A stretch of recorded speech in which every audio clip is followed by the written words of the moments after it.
देश के उपराष्ट्रपति जगदीप धनखड़ ने अचानक अपने पद से इस्तीफा दे दिया है। सोमवार रात ठीक 9 बजे उन्होंने एक चिट्ठी में सिर्फ एक पंक्ति लिखी, स्वास्थ्य कारणों से इस्तीफा दे रहा हूं। लेकिन बड़ा सवाल ये है, क्या ये सच में सिर्फ स्वास्थ्य का मामला है या फिर इसके पीछे कोई बड़ा राजनीतिक झटका छिपा है?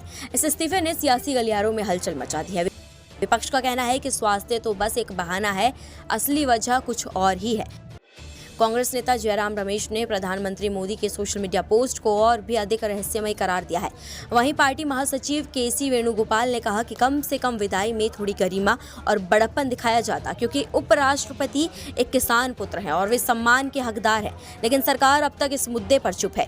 केवल प्रधानमंत्री मोदी ने पोस्ट में उनके अच्छे स्वास्थ्य की कामना की, पर इस्तीफे की वजह पर एक भी शब्द नहीं कहा।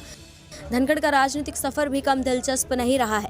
वकील से लेकर पश्चिम बंगाल के राज्यपाल और फिर देश के उपराष्ट्रपति तक का सफर तय करने वाले धनखड़ शुरुआत में भाजपा के लिए नया नाम थे, लेकिन उन्होंने सरकार की नीतियों का खुलकर समर्थन किया और कई बार न्यायपालिका पर भी सवाल उठाए। उन्होंने हर मुद्दे पर बेबाक राय दी और हमेशा सुर्खियों में बने रहे। लेकिन अब यही मुखरता उनके लिए भारी पड़ गई है, ऐसा सूत्रों का कहना है। सूत्रों के मुताबिक सरकार उनके कामकाज और हालिया फैसलों से नाराज चल रही थी। हाल ही में राज्यसभा में जस्टिस यशवंत वर्मा के खिलाफ विपक्षी सांसदों के प्रस्ताव को उन्होंने स्वीकार कर लिया, जबकि ये प्रस्ताव सरकार की योजना के तहत लोकसभा में लाया जाना था। धनखड़ के इस फैसले से सरकार भड़क उठी। इसके बाद उन्होंने बीएसी यानी कि बिजनेस एडवाइजरी कमेटी की बैठक बुलाई, जिसमें जेपी नड्डा और किरण रिजिजू जैसे बड़े नेता मौजूद नहीं थे। सरकार ने इसे व्यस्तता बताया, लेकिन उसी रात इस्तीफा हो जाना एक महज संयोग नहीं लगता। खबर यह भी है कि सरकार धनखड़ की न्यायपालिका पर लगातार हो रही टिप्पणियों से भी असहज थी।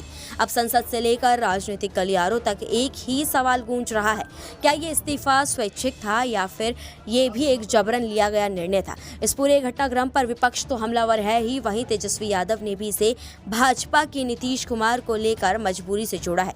और सबसे चौंकाने वाली बात यह है कि महज 10 दिन पहले ही जेएनयू में एक कार्यक्रम में खुद धनखड़ ने कहा था कि वो 2027 तक पद पर बने रहेंगे। फिर ऐसा क्या हो गया कि उन्होंने अचानक इस्तीफा दे दिया? क्या ये किसी बड़ी राजनीतिक सर्जरी की शुरुआत है? क्या भाजपा अपने अंदरूनी समीकरणों को नए सिरे से गढ़ने की तैयारी में है?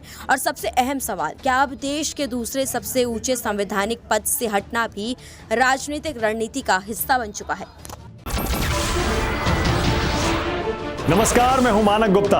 अगर आपको हमारा ये वीडियो पसंद आया हो तो इसे लाइक और शेयर जरूर करें, और हाँ, हमें सब्सक्राइब और फॉलो करना ना भूलें, ताकि आप देश और दुनिया की कोई खबर मिस ना करें। तो जुड़े रहिए हमारे साथ और देखते रहिए News 24।